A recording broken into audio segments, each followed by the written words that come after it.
Hey, and welcome into the Big Ten Huddle. I'm your host, JR. I've got a lot to talk about going on in the Big Ten.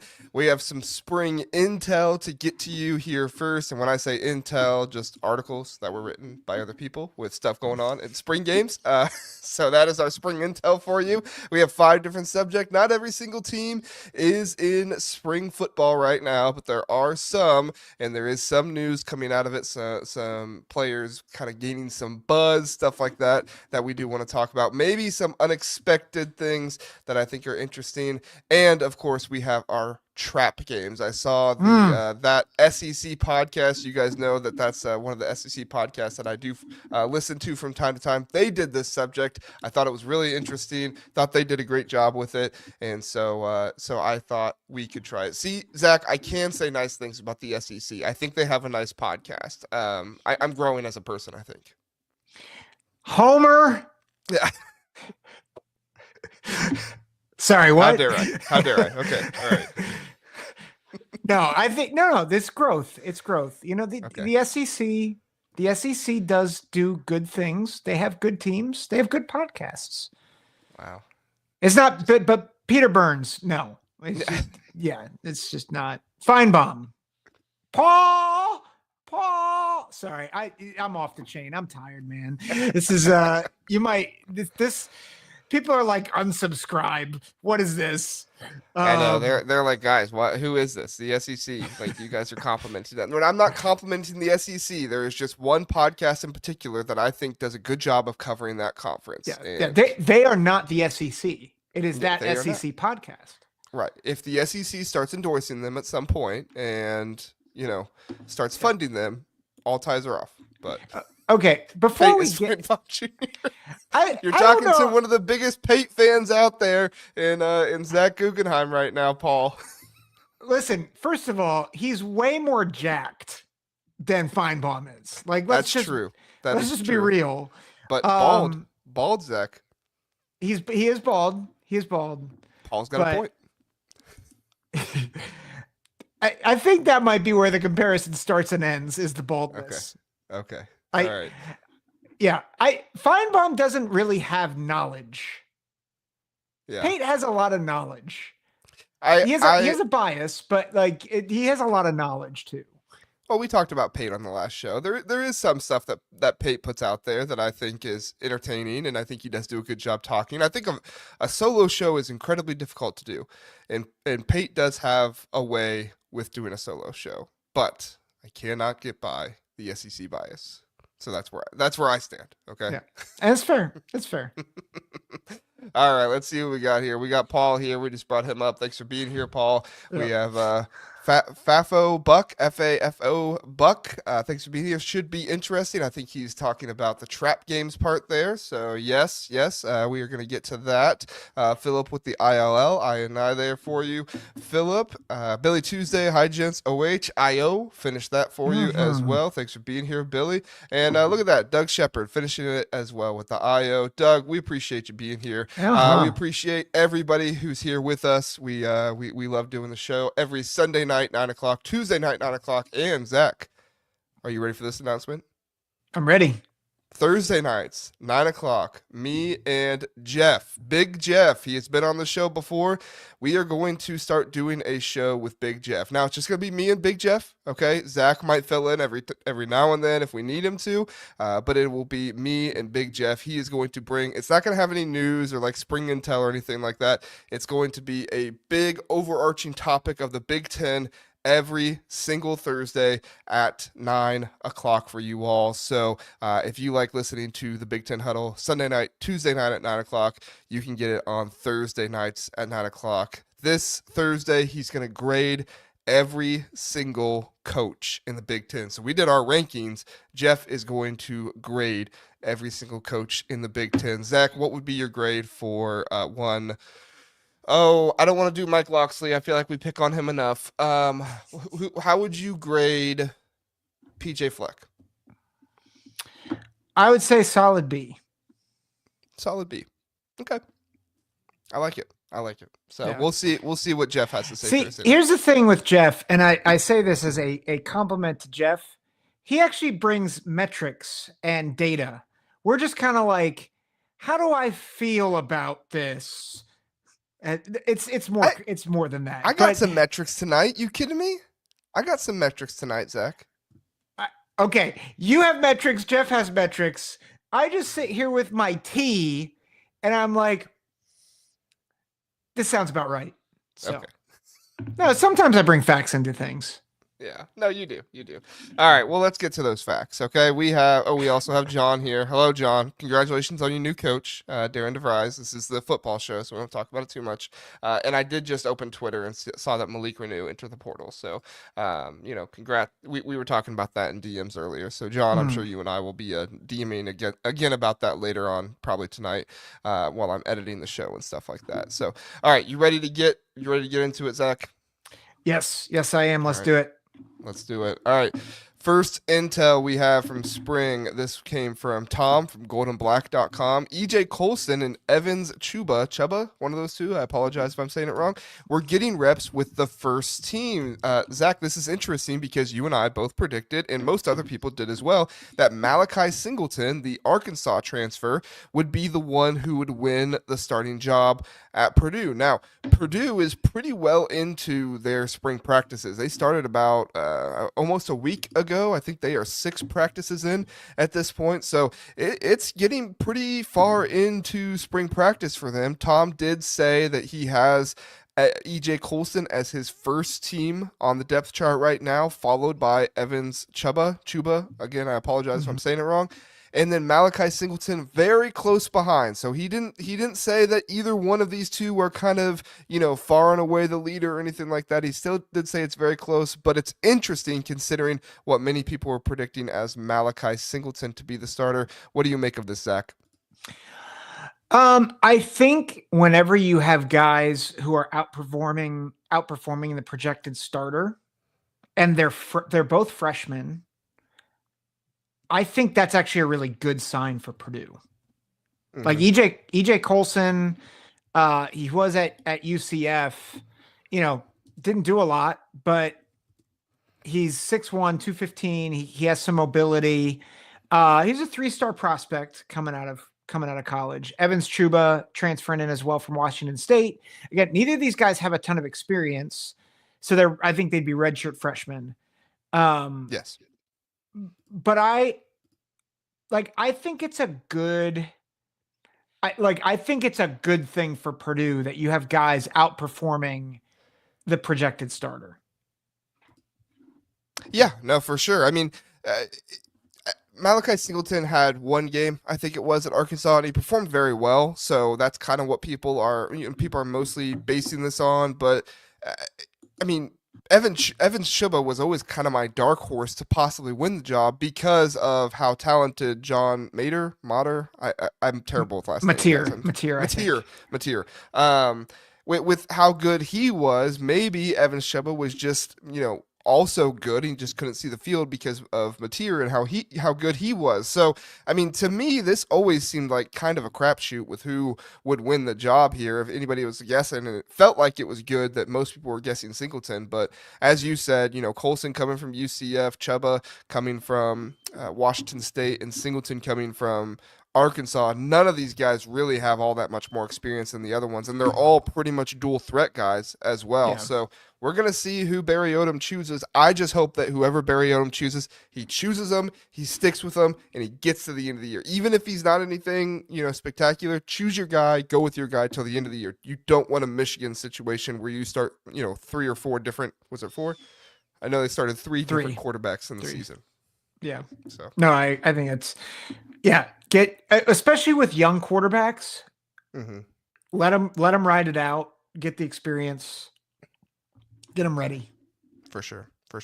All right, moving on to our next one. We have another quarterback, and John will love this. Fernando Mendoza is really impressing at Indiana right now. Now, obviously, Indiana was going to be very excited about their quarterback coming in. Everybody's very impressed with him, very excited. But there have been a number of balls that he's thrown that have been incredibly accurate down the field. Now, most of this is just shorts and t-shirt type of play. Not much is actually being done in pads yet for them. I think they have put pads in at practice by now, but a lot of this is coming from shorts and t-shirts type of throws and stuff. But still, it's good for Fernando Mendoza to come in, show showcase the arm, show that he does have what it takes there for that. And then also Kirk Cignetti talking about how he is further along than they thought with the concepts and stuff, because they're figuring out that Cal ran many of the same concepts, just a little bit of different wordage for what they're doing. But overall, this is good for Fernando Mendoza. This is good for Indiana. Indiana fans have a lot to be excited about. I still am looking for the pocket presence more than anything, right? That was always kind of my question about Mendoza. But overall, you are getting what you thought you were going to get out of Mendoza being solidified, and that's a good feeling. Correct, Zack? Oh, yeah. Well, and I think the hope, and we've been saying this, like Curtis Rourke was a really good quarterback for Indiana last year, but he was not a high ceiling guy. He was a high floor guy, but he wasn't a high ceiling where he could really elevate you to against teams like Ohio State, like Notre Dame, even against Michigan, he struggled. Mendoza has the talent to take them over to maybe some upset wins against teams that have higher competition or better competition. And the fact that he's not just showing the talent, the arm talent, but also the potential leadership capabilities. Again, it's t-shirts and shorts. You don't win games in t-shirts and shorts. Correct. But I think if you are an Indiana fan or just a Big Ten fan, you're looking at Indiana as like, maybe this is not a one-year wonder. Maybe this is going to be a continued march for Indiana to really be relevant at the top of the conference. Yeah, I mean, they were relevant last year. You know, a lot of people kind of blame that on the ease of the schedule. I felt like there was more than that. I felt like they took care of business against teams that, you know, not even teams that have an easy schedule take care of business against. But as far as I'm concerned, as long as Mendoza doesn't tear his ACL before the season starts, like, way better, right? Like I thought Curtis Rourke was really good last year, but apparently he tore his ACL at some point, either before the season or during the season. I can't remember which, and not like later on in the season. I think there was speculation that it happened against Ohio State, but it was there as well. So definitely some stuff to work out there. But I think if you're an Indiana fan, you're very excited about Fernando Mendoza. Paul, thank you for asking about Penn State. Penn State's spring practices have not started yet, so we don't have them in the spring intel portion. However, we will get to them when we do the trap game stuff. I believe they are in the second half of the trap games segment. So we will get to Penn State. It will just be later on in the show. Yeah, and I'm hoping at some point to get a couple of guys that I know who know Penn State well to come on and talk more about Penn State moving forward. Yeah. Yep. Zack lives in Pennsylvania, so don't you worry. Zack's got plenty of Penn State talk to get to. And he's got plenty of friends to do it with as well. So, All right. Let's see our next one here. All right. So we're getting to Ohio State now. Zack, Ohio State, their transfer portal offensive tackles they got, Phillip Daniels and Ethan Oinanwa, they were not starting with the first team when spring practice first opened up on Monday. This was a little bit of a shock to some people, you know, having some concern. Oh, maybe are they not as good as we thought? Guard last year, Austin Seierveld was starting at left tackle, and then they had the presumed backup right tackle, Ian Moore, starting at right tackle. Threw Ohio State fans off guard a little bit. Zack, do you think Ohio State fans should be concerned? Do you think this is just kind of the process of working transfers in? What do you think? Fire Ryan Day. The program is no, it's good. I think they didn't lose to Michigan yet. Okay, I'm just kidding. We'll get to that. Sorry, we're just Michigan again. Don't worry. We're preparing for the last Saturday in November. I think this is par for the course. You know, they always have people get their black stripe removed to be official Buckeyes. I don't think it's anything. And honestly, they need depth at the tackle position. And so if you're going to have like this, you want other guys to step up at tackle, even if Awanawa, is it Akanawa or Awanawa? Awanawa. Oneonwa. I was wrong on Look at me giving advice on how to pronounce names. Look at me. Oneonwa. That is not the normal case scenario. You did it. Oyanwa and Daniels. We should expect them to start.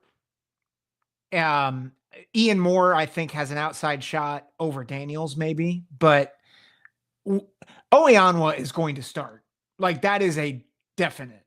Like, he might be one of the best tackles in the country. So Yeah, and Ryan Day did say that I think on the roster listing he was up over 350 pounds, and Ryan Day did say that they wanted him to slim that down a little bit. So part of this could just be, extra motivation for, hey, get the weight down, do that kind of stuff. But overall, like you're correct. This is what they do with transfers, freshmen. They get a black stripe. It's a tradition at Ohio State ever since the previous head coach Urban Meyer instilled there. So this is just kind of what they do.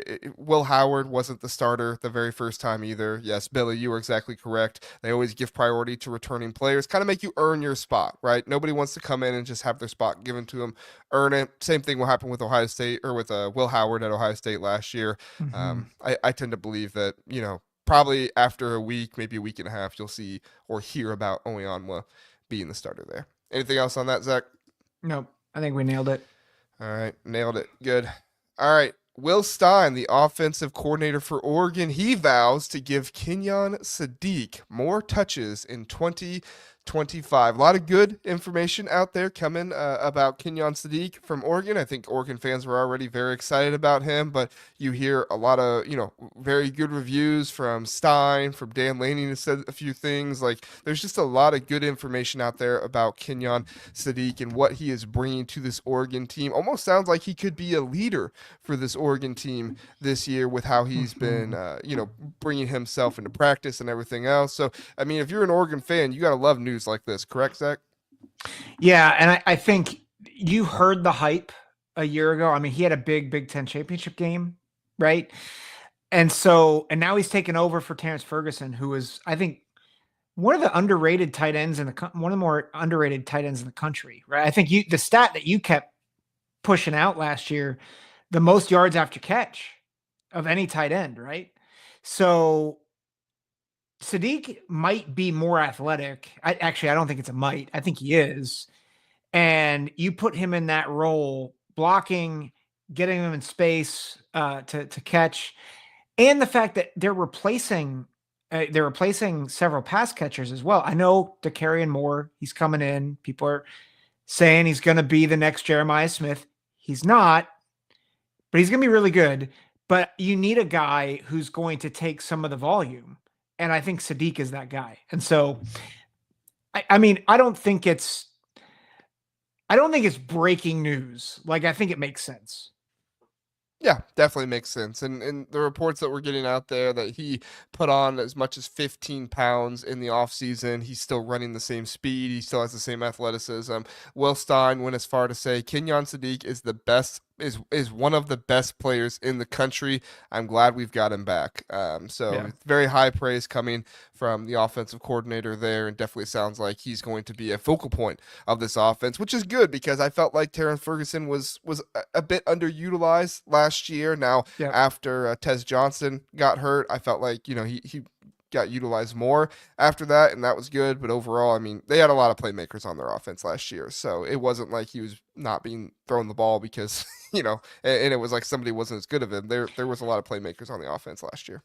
Yeah. Do you think Sadiq could potentially be in the running for the Mackey Award next year? Maybe. I mean, a lot of these things don't depend so much on talent level just because they don't look at that as much. It does depend up more on like production and stuff like that. And that's my question is, what is this Oregon offense going to look like? Is it going to be, passing the ball downfield, kind of, moving the ball downfield a little bit at a time? Are they going to get Kenyon Sadiq in space, let his athleticism kind of gain yards after the catch like they did with Terrence Ferguson? Or they got the really, really good transfers from Tulane, Mekhi Hughes coming in. Is this going to be more of a ground game? Is he going to split time with Whitmore? One of those two. I apologize. I forget their backup running back's name. But, what's this going to look like? I think if they really prioritize Sadiq in the offense, he can possibly win that award. But with so many playmakers and everything, it's just one of those awards that unless you have Jeremiah Smith hype, it's really difficult to win one of those awards, you know? Yeah. Yeah, that's fair. That's fair. What do you think? You think he could? I think if he's the focal point, I think the way they want to attack, I think they could get him the numbers. But I wonder if maybe in the first half of the season he gets the hype and he gets the numbers, but then as some of those younger receivers get more involved, I think he probably loses some steam. That'd be my guess. But like he's got time to accumulate numbers in the first 5 games, and then they have a bye, and I think at that point you probably see get more involved. And I do think, by the way, I think DeCorian Moore is going to be really, really good. It's just fantastic. Yeah. Yeah. People are like saying he's like Jeremiah Smith 2.0. And I'm like, guys, this is not me being a homer. Jeremiah Smith's one of one. Like if I hear another guy, well, it's important to set proper expectations for these freshmen as well. Yeah. Right. We set too high of expectations for them, and then they're going to come in. They're not going to meet those expectations more often than not, and then fans are going to be upset with them and be down on them. It's a lot of what happened to Kyle McCord at Ohio State. Now, he was not a freshman, but Kyle McCord, he was not a bad quarterback. Like Ohio State fans, myself included at times, made him out to look like a really bad quarterback. Truth was, he wasn't a bad quarterback. He's going to get drafted in the NFL. Like he's a good quarterback. He just was not the quarterback that Ohio State needed. And Ohio State had just had 3 straight first-round pick quarterbacks. So when Kyle McCord comes in, doesn't look like a first-round pick quarterback right away, Ohio State fans are obviously, wishing for a little bit more, and, losing that, 3rd straight game to Michigan on an interception by him didn't really help his case either. Right. So, yeah. The Billy Tuesday is saying Max Clare better. Max Clare is the tight end that Ohio State got. Max Clare older. We haven't heard much about Max Clare. I guess they've only had 1 practice, but I'm looking forward to hear about Max Clare. Max Clare, I think, is going to be a good weapon for Ohio State this year. Could be one of the best weapons they've had at tight end in a long time. Yeah. Although, again, he's got a Jeremiah Smith and Carnell Tate and Brandon Ennis problem. Like I think Sadiq will probably have better numbers than Max Clare. Not because Max Clare is underutilized, but he's not going to be the focal point. Mm-hmm. Yeah. Oh, and I think it's going to be interesting too, because Penn State's going to have a really good tight end this year with Luke Reynolds as well. Yeah. Right. Like, I mean, we're going to see a lot of good tight end play this year in the Big Ten, which is really, really fun to see. So, and again, like we said with Jeremiah Smith and DeCorian Moore, I'm not putting the Tyler Warren tag on Luke Reynolds to say, like, he has to be this good. Like, he can be very good, but I'm not going to put that tag on him for him to be his very first year starting, because it's just, if he doesn't meet those expectations, everybody tears him down, Yeah. So. Yeah. All right. Our last one here, Wisconsin, Ohio State transfer, Jayden Ballard is becoming a key transfer for Wisconsin. Now, Wisconsin is implementing a lot of their stuff so far in their spring practice. They, like Purdue, started a little bit earlier than everybody else, but he's looking like the primary deep threat for this team. I know for Ohio State fans, they always kind of wondered if he would ever turn into that for Ohio State. He never really did. He leaves. He goes up to Wisconsin, meets up with new quarterback there, Billy Edwards. And for Wisconsin, this is another good player they could have at wide receiver. Wisconsin did not have the best wide receivers last year. They had some guys that could make some plays here and there. Kakamunga did well. Vinny Anthony did a good job as a deep threat as well at times. But if you're Wisconsin, with how much you're probably going to be running the ball and stuff like that, you're going to want to make those safeties, stay back. And so you need those deep threats out there on the field consistently. So what is that going to look like for Jayden Ballard? Is he going to be a good blocker? Is he going to add to that running game as well? But as far as I'm concerned, this is great news for Wisconsin. What are your transfers coming in? You get the tight end coming in. A lot of buzz about him looking good as well. This is great news for Wisconsin. Correct, Zack? Yeah, and great news for Jayden Ballard, because he bet on himself. And, I think Ohio State fans were often wondering why he never hit. I think the answer is, look at who was ahead of him. And I think unlike most programs, Ohio State's kind of gotten into this rhythm where now all of their receivers are multifaceted players. And so Jeremiah Smith is a deep threat. Whereas typically you look at a 6'3", 215-pound receiver and you're like, he's more of a possession guy. That's not Jeremiah Smith. That's not Cornell Tate, right? He's 6'1", 200 pounds, but he's able to fly past. And so they haven't needed just a deep threat guy. And so that kind of left Jayden Ballard, I think. It's like, well, okay, we don't need you because all these guys can do what they're like, what you're doing. Wisconsin is not that type of program right now. And quite frankly, almost nobody is that way. Like everybody else will take it's like Oregon and Ohio State pretty much. Yeah. Right.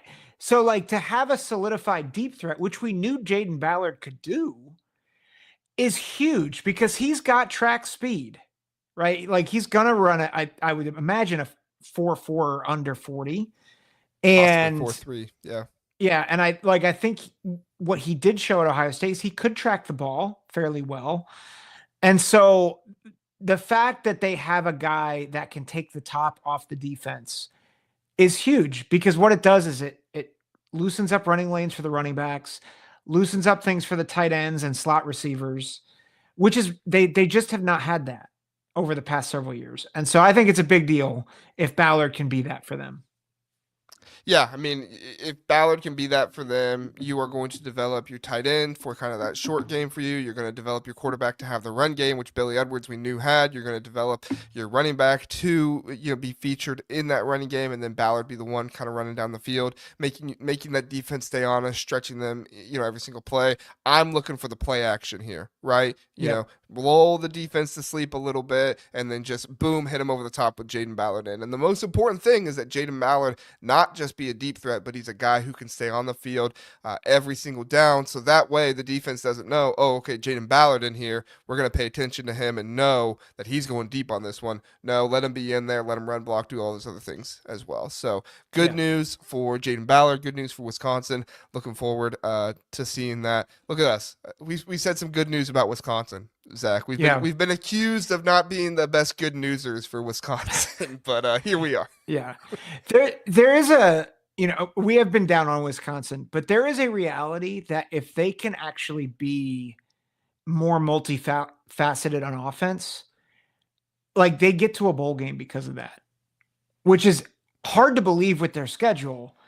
But if you look at some of the teams they're playing, some of them are susceptible to the deep ball and to teams that are more athletic. And not that Wisconsin has athleticism all over the field, but to have a guy who can take the top off, it gives them hope against other teams that I don't know if I would have said they have hope to beat or to stay close. So I think this is it really is big. It's another dynamic to the offense. Add another dynamic to the offense. It immediately helps everything else get better. So love it. All right. We are going to hit a break really fast, and we'll come back. We'll talk about one trap game for every single Big Ten team. We'll be right back. Home Field is your go-to destination for premium collegiate apparel with a passion for comfort and a flair for vintage design. Home Field brings you gear that is comfortable and stylish. With over 150 colleges to choose from, Home Field digs deep into the archives, uncovering forgotten logos, iconic mascots, and legendary moments to create one-of-a-kind apparel. Use my code TBTH for 15% off for new customers, or use my link in the description. Back here on the Big Ten Huddle, we do appreciate you being with us. Please do like, subscribe, do all that stuff here on YouTube. If you're listening on a podcast after the fact, give us a like, give us a 5-star rating over there, helps us out, and we really, really appreciate your support. Share it with a friend. It also streams on Twitter. It takes nothing much more than just a quick tap. Repost, whatever you want to say. You can even quote it and say, love this show, whatever you want to say. We would really, really appreciate it if you would choose to do that as well. All right, Zach, we have our Big Ten football schedule here. This is what I've hung on to because the Big Ten put it out there, and I just think it's the best resource to look at all these schedules all the time because they really knocked it out of the park this year with doing this. So, Zach, we are going to go down the row and do one trap game for every single Big Ten team. Before we do it, I do think we should probably define what a trap game is. a trap game, and tell me if I'm wrong here, Zach, if you went differently with yours. A trap game is a game the team is favored in that is typically one that fans can point out as being a game the team might struggle in or might not play as well in, whether they're looking forward to another game, maybe it's their second road game in a row, whatever it might be. There is a reason there where this team is favored, but they might not perform as well, or they might have different motivations, something else they're looking forward to, maybe fatigued in some kind of way. Like the last year, the perfect trap game was Oregon at Wisconsin. Oregon at Wisconsin, they had played, 7 games straight, and they were home away, home away, home away, home away, and then they had a bye week right after Wisconsin, and that was truly a difficult situation. Now, Wisconsin was not, nobody was picking Wisconsin to win that game, but that was definitely a game where people were saying on the road, at Wisconsin, Camp Randall, difficult situation. Did you think of trap games any differently than I did, Zach? No, I think to qualify as a trap game, it has to be a team that you're favored against, which made it hard for a couple of teams. Yes. Because there's a couple of teams. Even if you're not favored, a game you would expect to win, right? Yeah. A game that you say this is a very good chance for us to win, or we expect to win this one. Yeah. So, all right. Well, I will go first. We're just kind of going to go all over the place here. We're not going to go in alphabetical order or anything. As we bring up a team, if you have a game you think is a trap game for them, please do feel free to put that in the comment. We just had Ryan Reed say that he feels like Wisconsin's trap game is Maryland after Alabama. We are going to get to Wisconsin, and I have to say Ryan is a very smart man. Okay, let's start with Minnesota, though. My Minnesota trap game is actually going to be Purdue. That Purdue game right after Ohio State, you get Cal on the road, then you get a bye, then you get Rutgers at Ohio State. I feel like Minnesota could be, maybe a little tired, maybe a little beat up after that game at Ohio State, especially if they give Ohio State a good game there. And then you're going to be somewhat looking toward Nebraska. It's going to be at home. You're not traveling or anything like that. This is a game where you look at Purdue and what they were last year. And also, this is going to be one of Purdue's first chances to actually get a conference win and feel good about their opportunity to do that. Now, they are going to play USC at home. Maybe they win that one, but USC, they should win that game. So if Purdue loses USC at Notre Dame, Illinois, they're going to be looking at this opportunity against Minnesota and say, hey, we got a chance here to get our first Big Ten win of the season. Maybe Minnesota's looking forward to Nebraska a little bit. I think it's going to be an interesting one. Zach, agree or disagree, and then you can go ahead and do your Michigan State.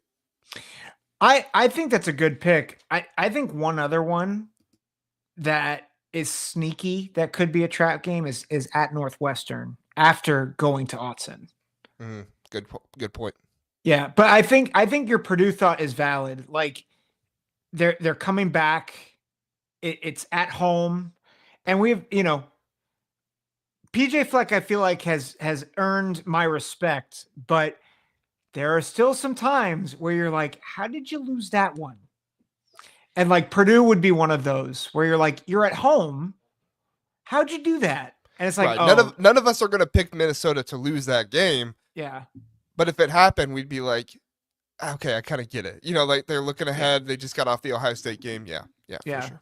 Yeah. So. But I think Purdue and at Northwestern are both tricky games for them. Yeah. So Michigan State, right? Yep. So Michigan State's one of those teams where you're like, I don't know if they have many trap games because they're just not going to be favored in a lot of games. And so for me, it's Boston College because they should have won last year at Boston College. And I just look at the rest of the schedule and I'm like, well, like I think you could make a case for home UCLA. But I think that's probably going to be more even. And then you could say Maryland at home. But I think I'm just going to go with the out-of-conference game early on. I could see where they're still maybe stuck in second gear and they're not in full season form. And Boston College kind of comes to town. You think, oh, it's a revenge game for the Spartans. And instead Aiden Childs throws 3 picks, and it's like, oh no, what have we done? So it's hard to pick anything else because I think there's a reasonable. It's reasonable to think that if Michigan State's a favorite in any of their Big Ten games, it's a slight favorite. I think they'll be a more substantial favorite against Boston College. Yeah, and I think, you know, the viewpoint of the ACC right now and everything, like it's going to continue to be that way most likely early in the season. And so if Michigan State does roll into that one, kind of like, yeah, we're the Big Ten team, and you know, they fail to recognize that. And also Bill O'Brien, you know, he's done a really good job as a head coach. You know, did a good job with Penn State when they were recovering from their sanctions and all that stuff and everything. And you know, eventually handed it over to James Franklin. He kind of continued that good work, and did that. So who knows? We'll see what Bill O'Brien and Jonathan Smith duke it out in that one. Okay, next I have Oregon. Let's get to one of the big dogs here. For Oregon, I'm actually going to go with Rutgers at home. Now, typically, you know, you would think of maybe a road game or something like that, but, or no, I apologize. I'm looking at the wrong one. At Rutgers, sorry. At Rutgers, because you have Indiana and then sandwiched between Indiana and Wisconsin. Oregon's going to be looking at Wisconsin a little bit. I feel like they're going to get them at home. They had that struggle with them last year. They're going to be looking at them a little bit. They're going to have to travel at Rutgers, and we saw what happened to Washington last year when they traveled all the way across the country to Rutgers, and kind of how that affected them a little bit. Their kicking situation wasn't as good. I'm not expecting Rutgers, or I'm not expecting Rutgers to like win here or anything like that. Oregon should take care of them, but this is a game on the road. You just got done with Penn State a couple weeks ago. You just had Indiana. Again, you're looking toward Wisconsin and trying to get that revenge one. You know, does the travel take something out of them? I think it's going to be an interesting one for me. So, Zach, any thoughts on that? It's weird because Oregon, I don't feel like has any really good trap games. Like the one that I actually would have picked, I'm like, it's not a trap game because it's a rivalry game. It's Washington, but like Washington is not as good right now. But I'm like, but in fairness, like Michigan was a bit of a trap game for Ohio State last year. That's fair. That's fair. I mean, would you have called that a trap game, Ohio State, Michigan last year? No, I think I'm scarred though. So it's like, I know that they can lose, but I can see your point. It's hard for me to see that rivalry games are trap games, but I think Rutgers is a good pick. Iowa would be another one that, like, off a bye, going to Kinnick, be like, oh, they should take care of business. And then you're like, oh, what just happened here? But I think the Rutgers pick. If Iowa and Minnesota were switched, the home and away, I would have definitely picked Minnesota. Yes. Yeah, I think Minnesota would have been a good pick. Yeah, if the home and the way for Iowa and Minnesota was flipped, but yeah. So, Dave's here. This is honestly what I thought when I was trying to pick it. Oregon doesn't have a trap game. I was like, yeah, the schedule sets up pretty well. Like, I don't really think they have a trap game here.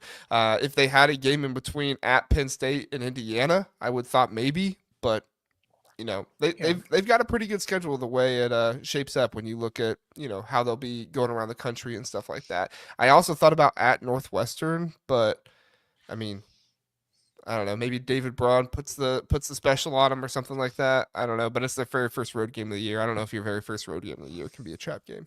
So, yeah. So, all right, Zach, you have Northwestern.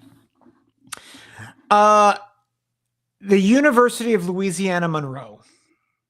They beat JMU last year, and I just think Northwestern tends to struggle sometimes against these group of 5 teams that they should beat.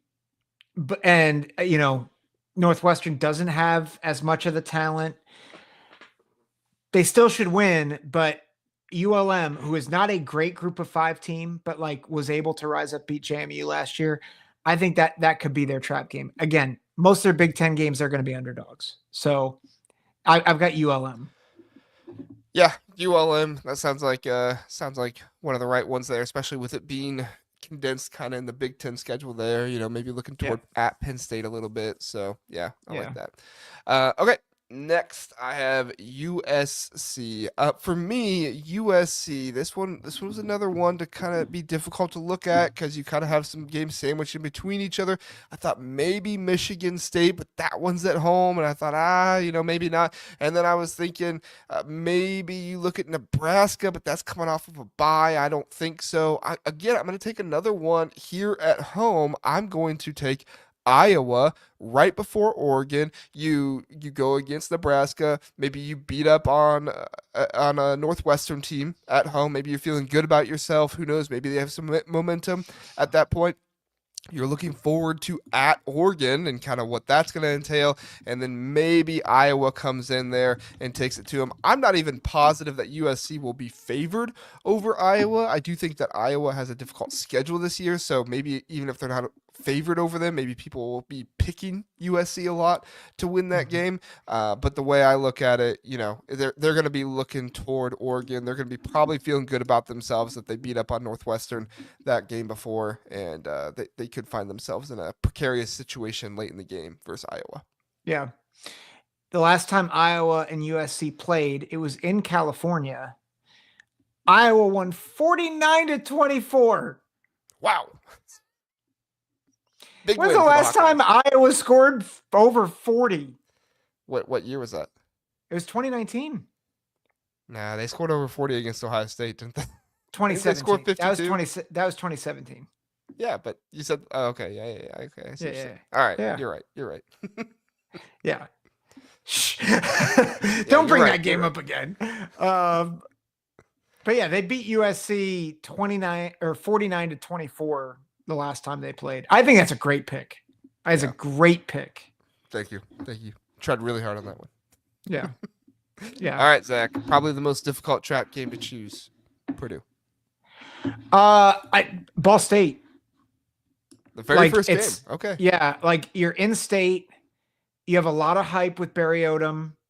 You're thinking, okay, new beginning. Start out with a group of 5. You should own Ball State. And then kind of the wheels fall off. Yeah, I can see that happening. And honestly, it wouldn't be too bad because they did struggle with Fresno State a couple of years ago, their very first game. So that would kind of make sense. Did they end up losing that? I think they lost that one, didn't they? Oh, I'm not sure. I think it was 2022. Sorry, Purdue fans. I know I'm bringing up bad memories. Sorry. But yeah, I think they did lose that one. Anyway. Yeah. All right, let's move on to Philip's favorite, Illinois trap game. Now, I felt like there were a number of different directions I could have gone here, but I am going to go with USC for Illinois. Illinois, their first 2 kind of bigger games. One's not nearly as big as the other one, but at Duke and at Indiana, they're going to be feeling big about that one. They're going to get USC at home, and then they're going to be looking at Purdue and Ohio State. I did think about at Purdue there for a second, but it was one of those ones where it's kind of like, unless Purdue really shows something, I don't know if I can pick Purdue to stand a chance against Illinois. Maybe that's really the the definition of a trap game. So maybe I should be picking Purdue, but I'm looking at this USC team. It's early in the year. I think people are going to be looking down on USC a little bit. I think USC could enter this game 4-0, possibly 3-1 if they lose to Michigan State. I don't think they will, but some people could kind of be looking at this USC team like, oh, fool's gold. Illinois is going to show them who's boss. Illinois, especially if they win that game over Indiana. So that's going to be my trap game. Could possibly be at Purdue. What do you think, Zach? USC the right pick or at Purdue the right pick? I am shocked that you didn't go at Washington. Oh no, I think everybody knows how hard at Washington is, right?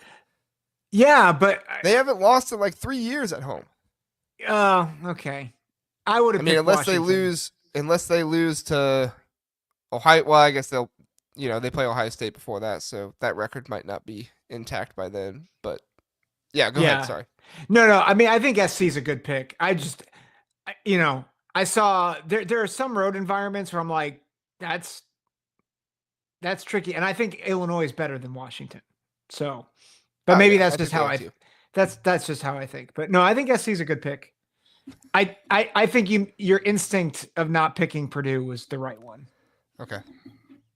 Yeah, I thought about Purdue because they're gonna have Ohio State at home and maybe, but I mean, if it was maybe like at, I don't know, maybe a different team at Michigan State or something like that, maybe I would have picked them. But yeah, Purdue, I just don't know. So yeah.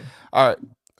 Who's next for you? You got Indiana. I've Zach. got You went from Indiana. Illinois to You Indiana. know, you just had to give me Indiana so you could fuel the false narrative that I am an Indiana hater. You know me well. Yes. Whatever. And the Indiana fans are going to be upset with me because my trap game is at Maryland. Okay. It is right before they go to Penn State. It is in the middle of a 6-game stretch between byes. They get at Oregon and then Michigan State, UCLA, at Maryland. At Oregon, Michigan State, UCLA, at Maryland. And so they might feel like a false sense of security with Michigan State and UCLA. And then they have to go on the road to Maryland. And Maryland always has one of those games where you're like, again, like USC last year, where you're like, where was this the rest of the season? Mm-hmm. And I think Maryland can probably do some things against that Indiana team. I think Indiana's a better team, but I think at Maryland right before Penn State could be a problem. Yeah, I mean, and that is looking like, I mean, that's probably their toughest game on the schedule up to that point. That is the toughest team, because they're going to be facing Illinois and Michigan later on. But, that's going to be the team from last year that made the playoffs and everything. Does Maryland have extra motivation there? We know Maryland has gone on the road before late in the season and really given teams a hard time. So, well, they're not on the road in this situation. They are at home, but still giving teams hard times late into the season, teams that are up there in the standings. So, Maryland, they've been a trap game for a number of teams over the years. So, I can see it. And Maryland also has a bye the week before. So they have a couple weeks to prepare. Good thought. Good point. John said he can see it. He had Michigan State or UCLA, even though it's at home. I thought about that as well, John. I thought about Michigan State probably more so than UCLA just because you go on that road trip to Oregon. Maybe if you lose that game, are you feeling down? That's kind of what happened to Ohio State against Nebraska. Of course, they did have a bye this past year before that happened, but maybe you're feeling down about yourself if you lose that one. Obviously, they have the capabilities to win, but if they lose that one, could be a downer for them. So we'll see. I think that's a good pick, Zach. Well done. Thank you. All right, I have Maryland now, and Maryland for me had a hard time because I don't know anybody on the schedule that Maryland will be favored over. The team that I felt like they could possibly be favored over the most was maybe Washington. And Washington fans, I'm not trying to just to say anything bad about you here. It's just if Washington continues to get some of the thoughts of last year and stuff like that, especially if they lose an early one to Washington State and then they lose to Ohio State as well, possibly there could be some less favor there. But Maryland at home, it's right after September, Zach. Mm-hmm. That's really my point more than anything. It's not so much Washington. It's not so much who they play, where it's at, or anything. It's just September is over. And what does Maryland do in September, Zach? They crater. No, in September they win. Oh, they it's win. After, you're right. It's after September. Sorry, they crater. Yeah. Remember Northwestern last year. After September, Northwestern put a bunch of points on them, just completely took them out. So, very first game of October for Maryland. That's that had to be my trap game pick for them. That's fair. Any thoughts on Northern Illinois? I mean, I don't know. Like, I feel like if I was picking that, it would just be because of what they did in Notre Dame last year. They weren't really good outside of that. Like, they beat them that season, but they didn't really compete in the MAC or anything, if I'm not mistaken. Like, they weren't really a good team. Like they were ranked for like a week after that. And I Yeah. think they lost. They lost to Buffalo. Yeah. Well, and Yeah. that would have been my question in terms of trap game is like, do they, because it's September, because like you kind of expect them to win. You expect Maryland to win. And then all of a sudden they lose to a MAC team. But I think Washington, I can see it. I can see it. All right. Let's hit a commercial break and then we'll come back. Zach will talk about Iowa. We'll be right back, everybody. Stay with us.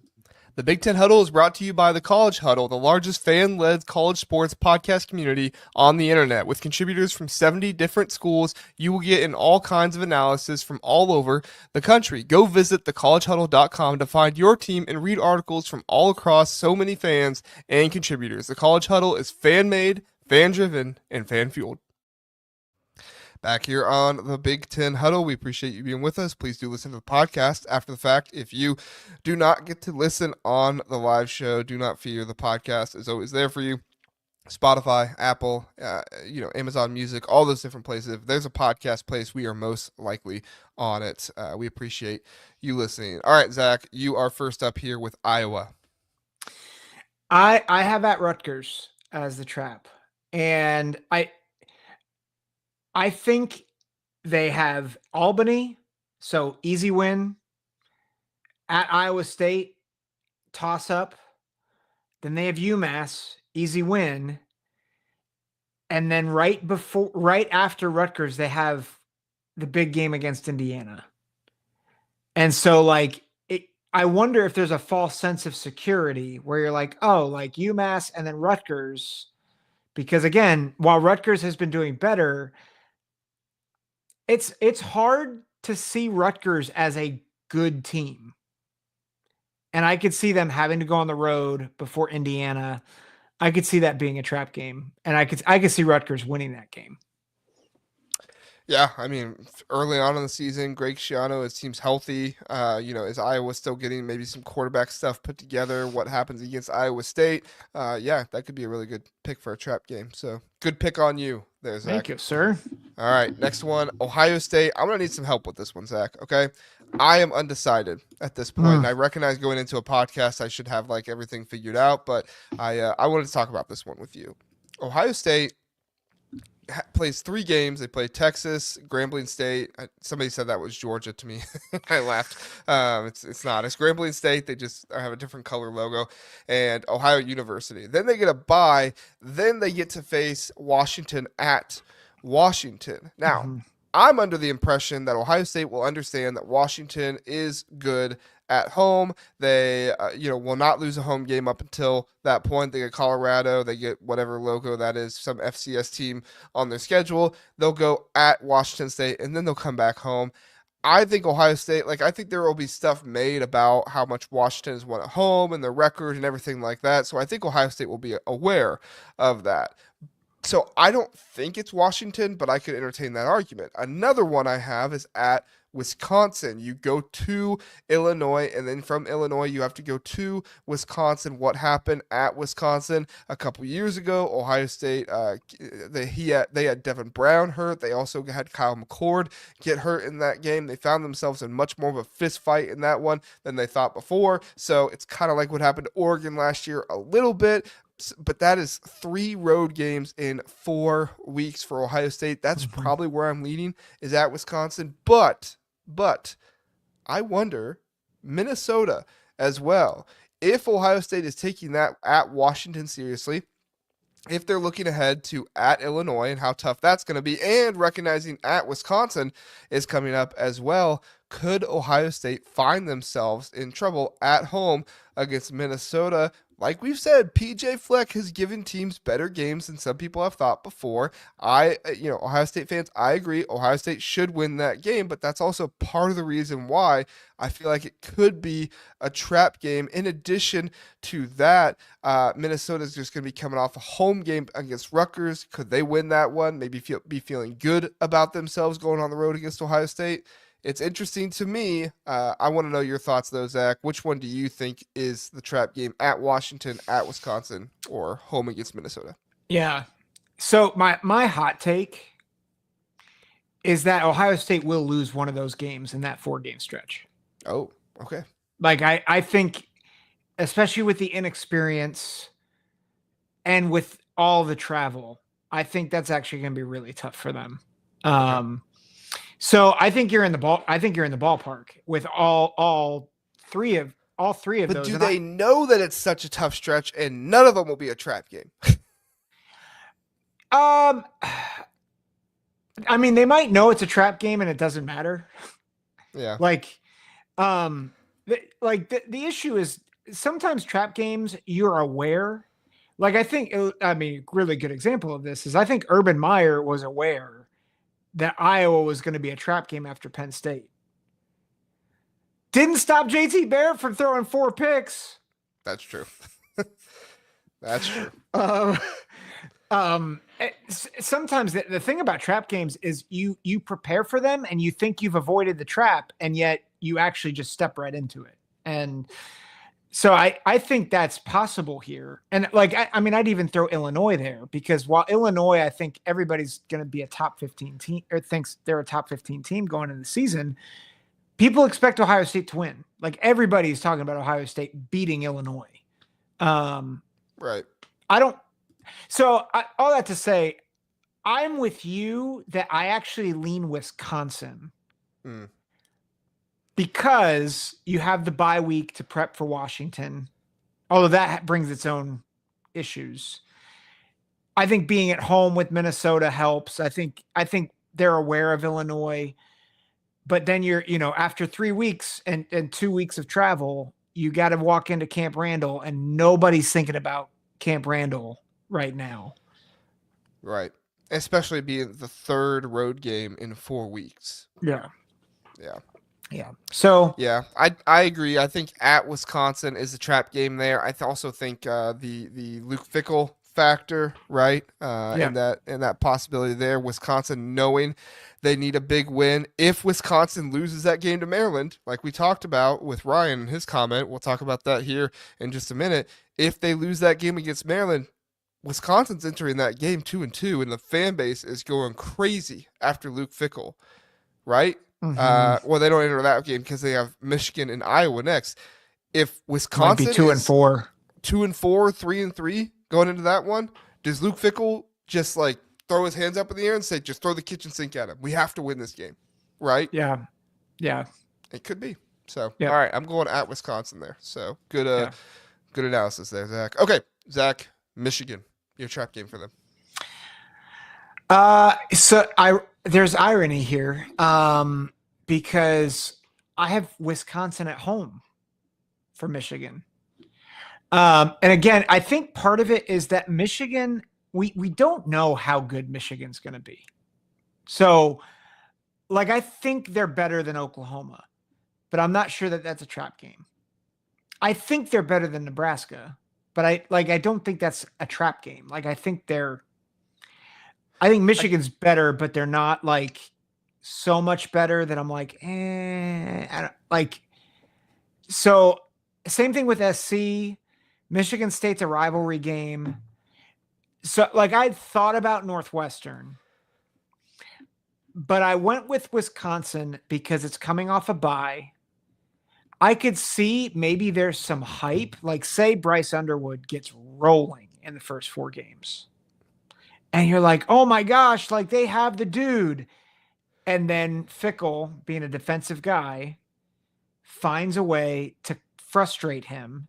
He's coming off a bye. He's coming off a bye. He doesn't know how to handle the bye.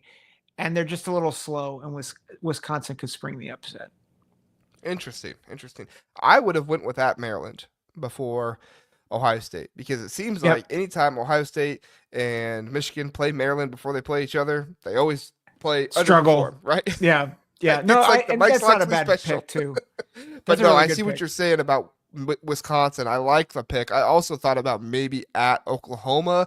Maybe Bryce Underwood, if he is starting there. What does it look like him going his first time on the road? But I think that's gonna be talked about enough. That one's gonna be fine. And first big game of the season and everything. So yeah. But all right, I like the pick. Home against Wisconsin. All right.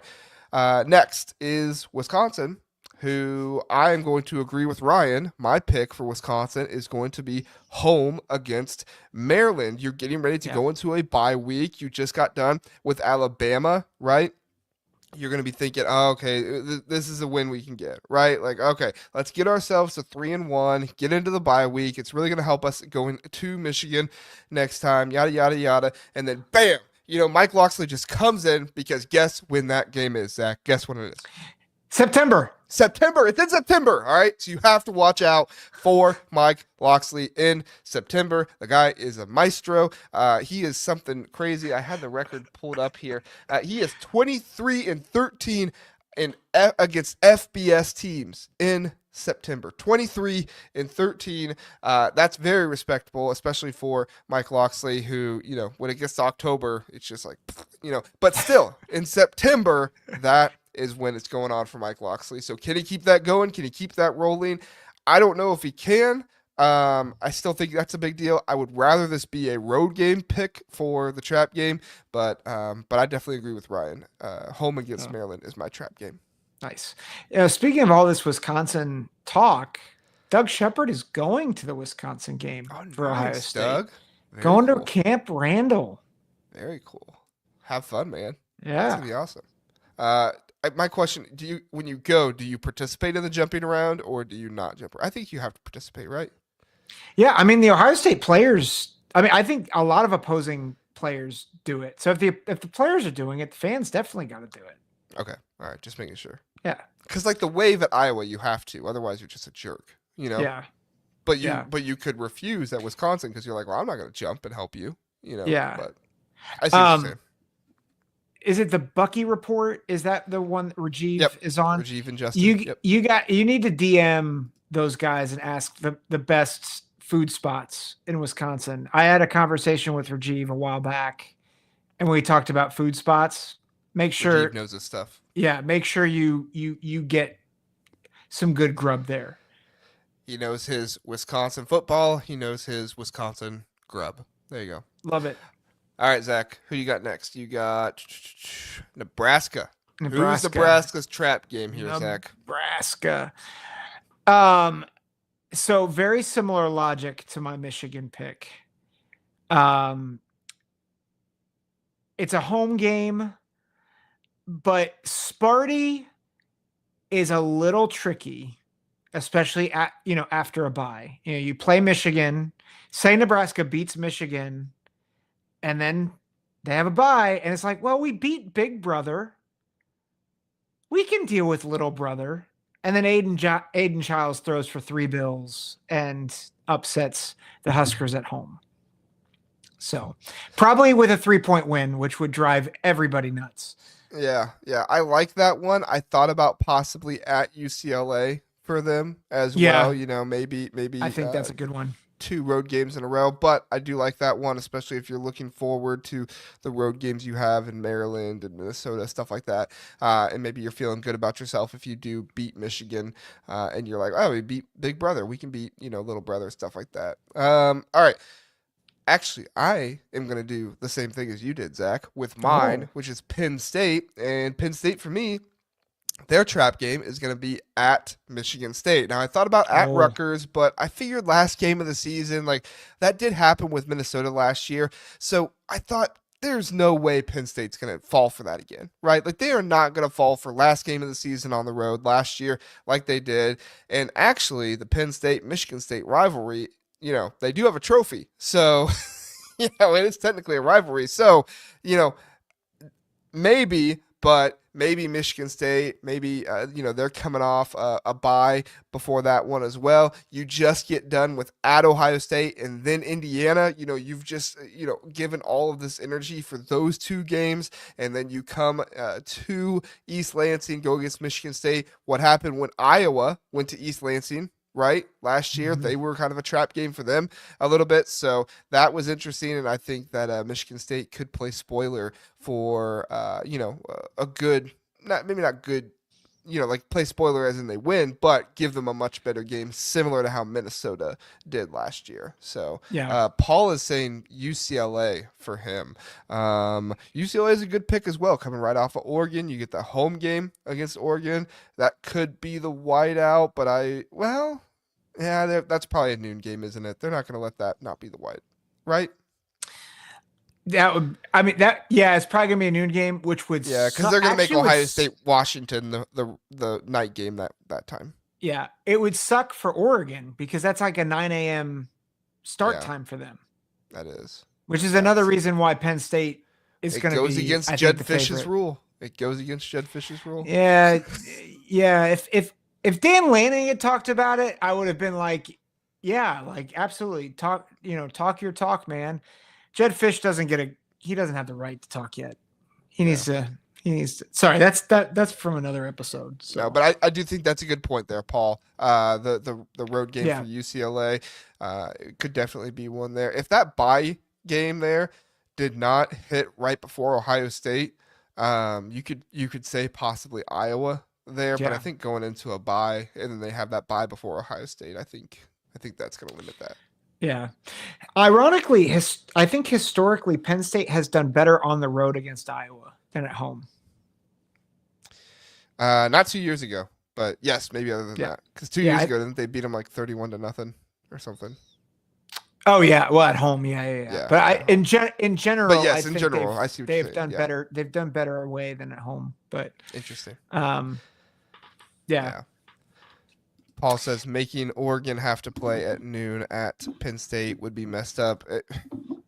Believe me, I mean, you're talking to the fans that hate the big noon just as much as you guys do. This is where Ohio State fans and Penn State fans can unite more than anything. I feel like is these stupid noon games that Fox makes them do, because you cannot tell me it would not be appointment television to go watch a whiteout against Oregon. They are just screwing everything up right now for everything. I get it. You need Ohio State, Washington at night for NBC and everything like that. I get that, everything the way it's turning out, but still, come on. It's funny because Joel Klatt is great. I love Joel Klatt, but when he starts saying Big Noon is great, I'm like, dude, okay. All he argues is the TV numbers. All he says is it's so good for TV, and it's yeah, dude, because nobody puts their big games on at noon because it stinks for the fans. And it stinks for TV, so you don't have any competition there. Yeah. At the very least, they should make Penn State Oregon 3:30. Have them have the CBS game, which I think low key. I love Gus and Joel. But Brad Nessler and I know people do not like Gary Danielson from his SEC days, but I think he's a good announcer. I mean, he does a good job. When I watch him on TV, he does a good job. They're a great combo, and I think the CBS production quality is top notch. Yeah, what they did Illinois versus Michigan when Illinois had those throwbacks, that was primo. Yeah, that was fantastic what they did. Yeah. We should do that. We should go week by week someday and choose the noon game, the 3:30 game, and the 7 o'clock game. I like that. We should do that at some point. So, I forgot. I made while you talk about the next one, I'll reveal what it is after you talk about the next one. Talk about Rutgers, and then I'll reveal what I made. Rutgers. All right. So we've talked, I think, a couple times about the potential for a Purdue blackout.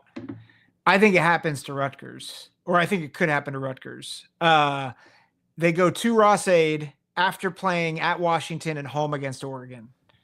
And I think people would expect Rutgers to have a rebound against Purdue.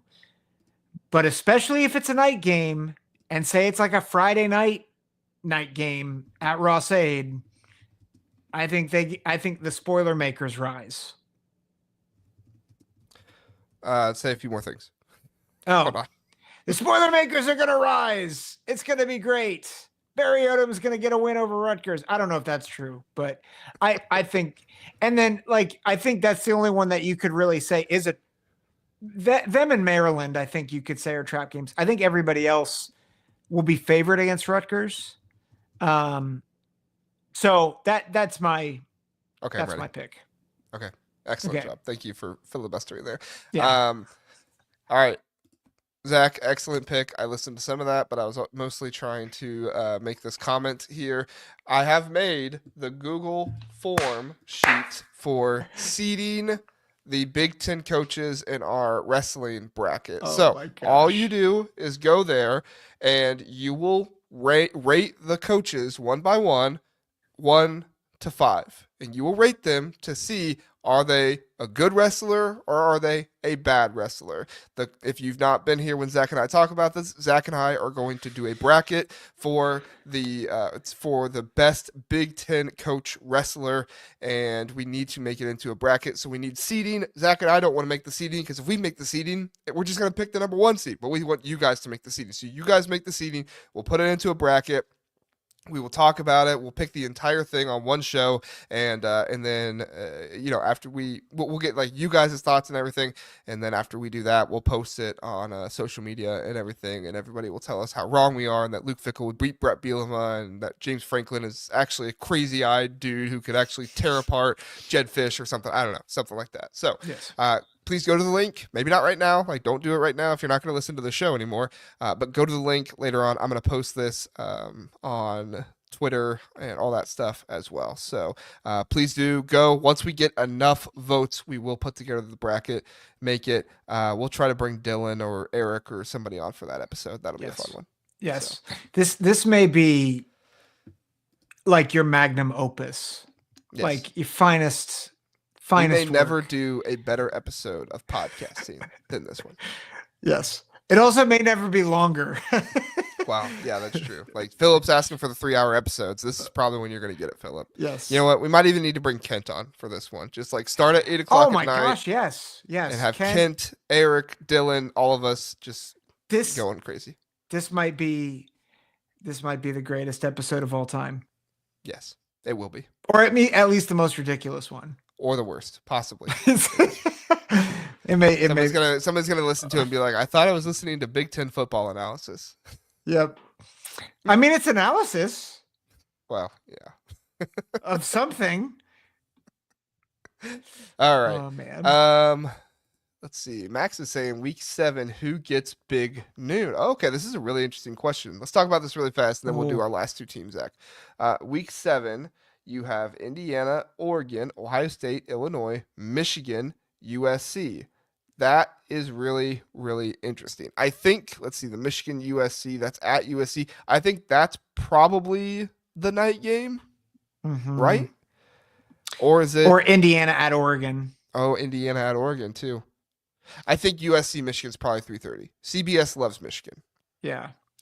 And Ohio State, Illinois is noon, I think. That one has to be because it's at Illinois. That's the only one on the Eastern. Yeah.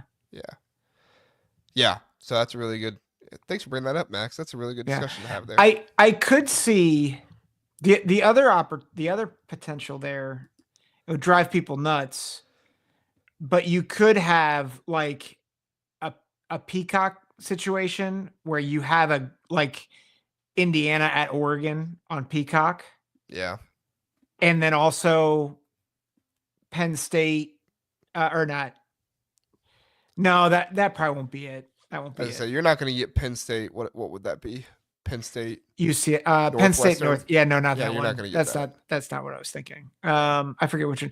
It's a little hard to look at the week 7 with the way it goes across with how small it is here. I was just gonna say I could see Iowa, Wisconsin sneaking into one of those big 3 slots, and maybe either the big noon or the way the way they draft games. I could see a potential where Iowa, Wisconsin is the number 1 game on Fox because Fox wants Ohio State, Texas. Fox wants Ohio State, Penn State. Fox wants Ohio State, Michigan.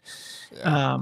We'll have to do this. We'll have to go through each week and decide at least conference play. I don't know about the other ones. That one might be a little more difficult because they'll have Big 12 games and stuff like that Fox might put on. But at least the other ones, we should do that and see how correct we get throughout the season. That would be fun. Yeah. No, Philip, not for us. trying to kill us here.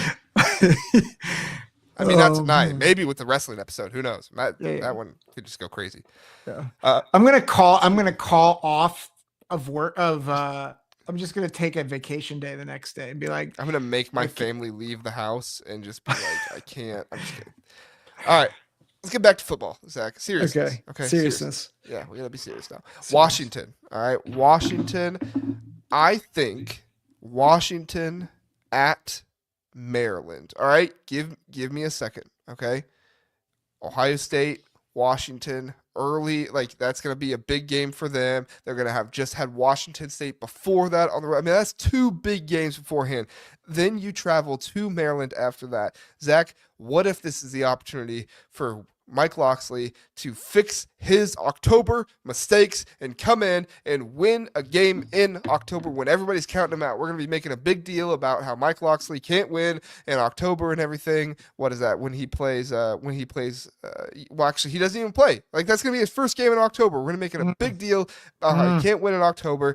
Does he get it done there? For Maryland, it is, I think I made that their trap game as well. Yes, Washington. So it's trap game versus trap game here. Who is going to trap less in the two trap games here? I'm going with at Maryland. Also, you get Rutgers right before that. You're going to get Rutgers at home. Maybe you're feeling a little relaxed. You just had the two big games before. Rivalry game, big game against Ohio State coming to home. And then you got to travel to Maryland. What do you think, Zach? I think if Maryland wins all the trap games that we're saying they're like that they are trap games for, like, are they like playoff bound? Like, because we have them in a lot. I know they're not playoff bound, but we have them in a lot of trap games. But I think it's valid, and I think the read on Maryland is correct for you. Like, as you're talking about Washington, they've got to go on the road. It's the first time they're going on the East Coast. Mm-hmm. I would not be shocked if this is one of those Friday night games that we saw Washington Friday lose night to Rutgers. In a similar situation, a similar spot. So something's gonna have to give here, Zach. It's either the October record of Mike Locksley, or it is the road record of Washington. Something's gonna have to give here. It's a trap game because both of them struggle in this scenario. So that is appointment television if you're a Big Ten sicko like we are. So yes. Pitt Snipe Husker says, let's fill out a Big Ten regular season bracket. My brain might bleed. Listen, we did that last year. We picked every single game before the season started. Don't ask us how our standings turned out, but we picked it together before the season started, and we'll probably do that again this year. So it'll be fun. All right, Zach, our very last team, UCLA. Give us the trap game for UCLA. So we have lamented on this show the fact that a Big Ten team is traveling to Vegas to play UNLV. And yet, that is my trap for UCLA. Because they play Utah the week before. And I would not be shocked if UCLA beats Utah at home.